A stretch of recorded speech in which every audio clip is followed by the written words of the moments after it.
الحمد لله وكفى وسلام على عباده الذين اصطفى أما بعد فأعوذ بالله من الشيطان الرجيم بسم الله الرحمن الرحيم قال الله تبارك وتعالى في القرآن المجيد والفرقان الحميد إنا نحن نزلنا الذكر وإنا له لحافظون صدق الله العظيم۔ مفتی صاحب تشریف فرما ہے، میں اس کی موجودگی میں آپ کا زیادہ وقت نہیں لوں گا، صرف بھائی کے اعراض پر میں آپ کے سامنے مختصراً گفتگو کروں گا۔ یہ جو آیت کریمہ میں نے آپ کے سامنے تلاوت کی ہے، اس آیت کے ذیل میں امام قرطبی رحمۃ اللہ علیہ نے ایک واقعہ نقل کیا ہے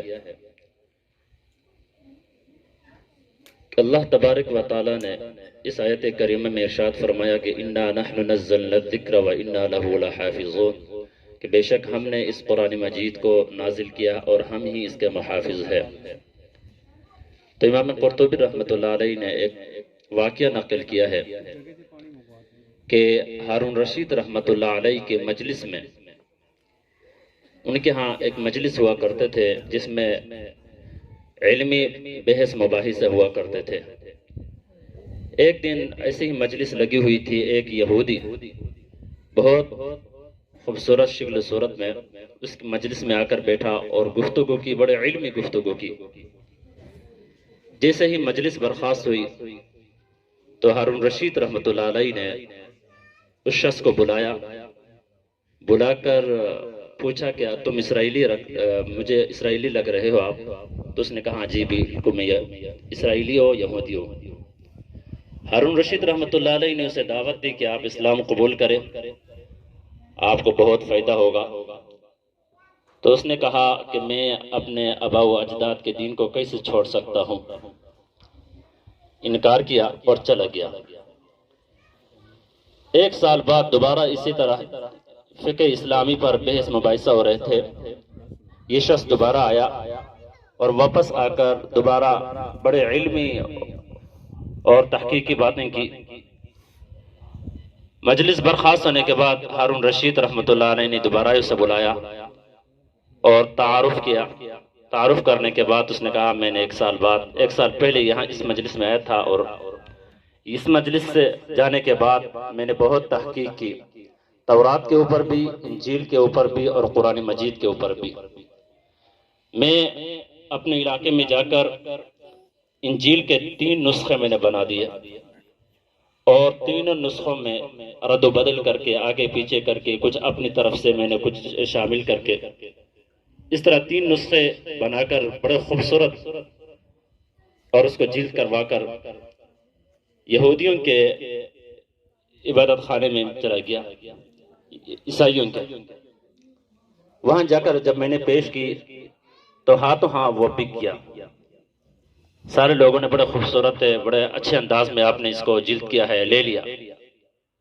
واپس آ کر میں نے یہی معاملہ تورات کے ساتھ کیا، اس کے بھی 3 جلدیں بنا کر اور اس میں اپنی طرف سے رد و بدل کر کے اور کچھ اپنی طرف سے ملا کر اور بڑے خوبصورت جلد بنا کر میں اس یہودیوں کی عبادت گاہ کے سامنے جا کر اس کو بیچنے لگا۔ تو اسی طرح وہ بھی بک گیا ہاتھوں ہاتھ۔ تو آ کر میں نے یہی معاملہ قرآن مجید کے ساتھ کرنے کی کوشش کی، اور اس کے آیتیں آگے پیچھے کر کے میں نے لکھ کر بڑا خوبصورت جلد بنا کر مسلمانوں کے مسجد میں نہیں گیا بلکہ ایک موچی کے پاس گیا۔ ایک موچی کے پاس جا کر وہ جلد اسے پیش کی، دیکھو میں نے یہ قرآن مجید لکھا ہے اپنے ہاتھوں سے، آپ اسے لیجئے۔ وہ موچی قرآن مجید کو کھول کر ہی بہت سے غلطیاں نکال دی۔ دیکھو آپ نے یہاں پہ غلطی کی، یہاں پہ غلطی کی، یہاں پہ غلطی کی، اور اسے واپس کر دیا۔ اسی طرح جس کے پاس بھی لے جاتے تھے اسے واپس کر دیتے تھے۔